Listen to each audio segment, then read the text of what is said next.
ఆ ఎలక్షన్స్లో 42% బీసీలకు రిజర్వేషన్లు కల్పిస్తూ కాంగ్రెస్ పార్టీ నిర్ణయం తీసుకుంది. అదేవిధంగా ఎలక్షన్లకు వెళ్తామని కూడా చెప్తోంది. కానీ ఇది మాటలకి కాదు, ఆర్డినెన్స్ కూడా కాదు, ఎట్టి పరిస్థితుల్లో దీనికి చట్టబద్ధత కల్పించాల్సిందే అని బీసీ సంఘాలు అడుగుతున్నాయి.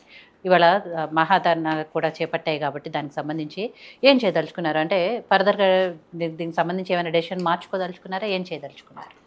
అయితే మేడం, ఈరోజు బీసీలకు సంబంధించి కాంగ్రెస్ పార్టీ ఇచ్చినటువంటి మాటకు, కామారెడ్డిలో చేసినటువంటి గ్యారంటీకి, ఆ రోజు మేము ఏదైతే కమిట్ అయినామో ఆ కమిట్మెంట్కి మేము కట్టుబడి ఉన్నామని ఎట్లా చెప్పాలి వీళ్ళకి? ఇంకా ఏం చేయాలి? చేస్తారా? కామారెడ్డి ఏమైంది అంటే కులగణన చేసినాం. కులగణన చేస్తామన్నప్పుడు వీళ్ళందరూ ఏమన్నారు? కులగణన చేస్తామన్నారు, ఎప్పుడు చేస్తారు, ఇంకెప్పుడు చేస్తారు, సంవత్సరం అయిపోయింది, అంత అయిపోయింది, ఇంత అయిపోయింది, ఒకరోజు అయింది, 2 రోజులు అయింది, గంటలు కూడా లెక్క పెట్టారు కదా మా విషయంలో. వీళ్ళు దళితుని ముఖ్యమంత్రిని చేస్తామన్నప్పుడు 10 ఏళ్ళు ఎవరు మాట్లాడలేదు, 3 ఎకరాలు ఇస్తామంటే ఎవరు మాట్లాడలేదు. ఏమి రాజకీయంగా వీళ్ళని ముందుకు తీసుకుపోయినప్పుడు అటు కేంద్రము రాష్ట్రము గతంలో ఏమి చేయనప్పుడు ఎవరు మాట్లాడని వాళ్ళు కాంగ్రెస్ పార్టీ విషయంలో మాత్రం రోజులతో పాటు గంటలు కూడా లెక్క పెట్టిండ్రు కదా. కానీ మేము కులగన్న చేస్తారా మాటలే ఇవి ఉత్త పేక మేడలే అంటే కులగన్న చేసినాం. కులగన్న చేసినాక వీళ్ళు ఏమన్నారు? ఇది చేసిరు, ఇది చెత్త కుప్పలు చేసే పేపర్లు, ఇగో ఆ ఫ్లైఓవర్ మీద పేపర్లు పడ్డాయి, ఈ ఫ్లైఓవర్ మీద పేపర్లు అయినా అంటే సభలకు తీసుకొచ్చి చర్చ పెట్టినాం. ఇది చర్చ వరకే ఉంటుంది, ఇంతవరకే ఉంటుంది, అంతవరకే ఉంటుంది అంటే కేంద్రానికి బిల్లు పంపించినాం. ఇప్పుడు స్థానిక సంస్థల్లో మనం 42% ఇవ్వడానికి మనకున్నటువంటి ఒక అవకాశం ఏంటి? దాన్ని వెతికినాం. వెతికిన దాని ప్రకారం మన చేతుల్లో ఉన్నటువంటి అధికారాలను ఉపయోగించుకుంటూ మనం ఏమేం చేయగలమో వాటిని బీసీలకు చేయడానికి చిత్తశుద్ధితో ముందుకు వచ్చినాం. ఇంకేం కావాలి? దీన్ని చట్టబద్ధత చేయాల్సిన అవసరం ఉంది, మా పైన ఈ బాధ్యత ఉంది, మేము దీనికి మాట ఇచ్చినాం, దీనికి కట్టుబడి ఉన్నామని చెప్తూ మేము ఉట్టిగా మాటతో చెప్పకుండా మేము దీన్ని ఏం చేసినాము? మేము కేంద్రానికి ఉత్తరం రాసినాం. ముఖ్యమంత్రి గారు ఈ రాష్ట్ర అధినేతగా ఏ రోజు ఈ యొక్క ఉత్తరాన్ని రాసింది రాష్ట్ర ప్రభుత్వం రాసేటప్పుడు ఏమన్నారు? Telangana CM proposes all party delegation to PM Modi on 42% BC reservation అని చెప్పి ఉత్తరం రాష్ట్రం. ఇది అన్ని ప్రధానమైనటువంటి వార్తాపత్రికల్లో వచ్చినటువంటి వార్త. అయితే ఇది రాసేటప్పుడు మేము ఈ ఉత్తరాన్ని రాసి అన్ని పార్టీలను కూడా తీసుకొని వస్తాం సార్, మేము ఇట్లా బీజేపీని, బీఆర్ఎస్ని, సిపిఎంని, ఎంఐఎంని, ఇట్లా అంటే శాసనసభలో ఏవైతే శాసనసభ పక్షాలు ప్రజాప్రాతినిధ్యం ఉందో వాటన్నిటిని మీ దగ్గరికి తీసుకొని వస్తాం, మాకు కొంచెం సమయం ఇవ్వండి అని అడిగినాం. దానికి వాళ్ళు రెస్పాండ్ కానప్పుడు ఏం చేసినాం? మేము స్థానికంగా ఉన్నటువంటి మా దగ్గర ఉన్నటువంటి 2 కేంద్ర మంత్రులకి ఈ బాధ్యతను, గురుతరమైనటువంటి బాధ్యతను వాళ్ళకి అప్పగించినాం. మేము తప్పించుకుంటలేము, మేము వాళ్ళ కోట్లు వేసి మాకేం సంబంధం లేని చెప్తలేము. మేము మీతో వస్తాము, మీకు అక్కడ ప్రధానమంత్రి గారితో మాట్లాడడానికి మీకు యాక్సెస్ ఎక్కువగా ఉంది మాకన్నా. ఇప్పుడు ఒక రాష్ట్ర ముఖ్యమంత్రి కన్నా ఆ క్యాబినెట్లో ఉన్న మంత్రికి ఎక్కువ యాక్సెస్ ఉంటుంది కదా ప్రధానమంత్రి గారిని కలవడానికి. కాబట్టి మీకు యాక్సెస్ ఉంది, కాబట్టి దయచేసి దీన్ని ప్రధానమంత్రి గారి దృష్టికి తీసుకెళ్ళి టైం తీసుకోండి, అపాయింట్మెంట్ తీసుకోండి, నేను అంటే ముఖ్యమంత్రిగా నేను అన్ని పార్టీలను కన్విన్స్ చేసి తీసుకొని వస్తా అని చెప్పి. మరి వారు మాట్లాడారా లేదో మనకు తెలియదు కాబట్టి మనం చూడకుండా ఏమి మాట్లాడకూడదు. అయితే ఈ విషయాన్ని కేంద్రం కేవలము మంత్రులపైన పెట్టి వదిలేసినామా? లేదు. ఇక్కడి మా ఆ రోజు వర్కింగ్ ప్రెసిడెంట్, ఈరోజు రాష్ట్ర అధ్యక్షుడు అయినటువంటి మహేష్ కుమార్ గౌడ్ గారికి ఒక గురుతరమైనటువంటి బాధ్యత ఏం అప్పచెప్పినాము?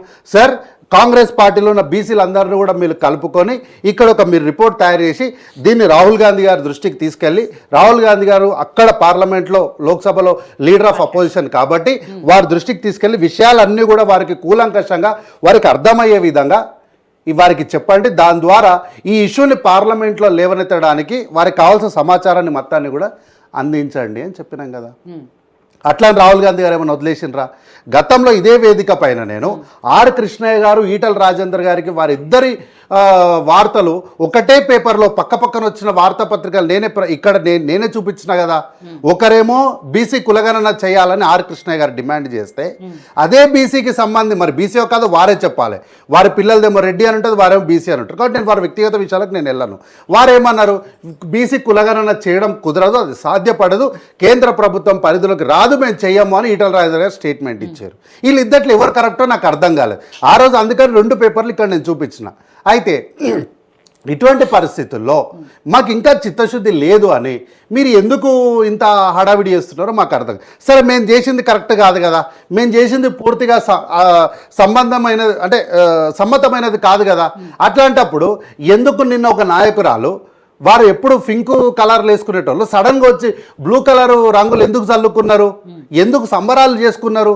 ఇంకొక ఆయన వచ్చేసి మొత్తం నా వల్లనే వచ్చిందని చెప్పి అనవసరమైనటువంటి వ్యాఖ్యల్ని వాడి మొత్తం నేనే చేసిన అని ఈరోజు మేము చేసిన తర్వాత ఇన్నాళ్ళు ఎవరు మాట్లాడకుండా ఉండి మేము ఒక కార్యాచరణ చేసిన తర్వాత ఈ క్రెడిట్ మాదంటే మాది అని చెప్పి భుజాల మీద తొందరపడి వేసేసుకొని మనమంతా క్రెడిట్ కోసం మనం చూసుకుంటుంటే ప్రజలేమో కాంగ్రెస్ పార్టీని మెచ్చుకుంటున్నారని 24 గంటలు తిరగకుండా మళ్ళీ ధర్నాకి ఎందుకు కూర్చున్నారు? ఇప్పుడు ధర్నా కరెక్టా, సంబరాలు కరెక్టా, ఏది కరెక్టు? కాబట్టి ఏంటంటే వీళ్ళందరూ ఒక కన్ఫ్యూజన్లు ఉన్నారు. కాంగ్రెస్ పార్టీ ఒక్కటి మాత్రమే బీసీల పట్ల చాలా క్లారిటీతో ఉంది. వీళ్ళకి ఎవరికి కూడా బీసీలు అంటే అంటే నేను మరి వాళ్ళకి తెలుసో లేదో నాకు తెలియదు. బీసీలు అంటే ఏంటి, ఏ ప్రాతిపదికన బీసీలు అంటారు, బీసీలు అని ఎవరిని అంటారు, బీసీలకు చట్టబద్ధత ఎట్లా కల్పించాలి, ఈ 42% రిజర్వేషన్ అంటే ఏంటంటే వీటన్నిటిపైన వరకు క్లారిటీ ఉందో లేదో నాకు తెలియదు. అంటే ఇట్లాంటి సందర్భాలు చూసినప్పుడు అనుమానం కలుగుతుంది.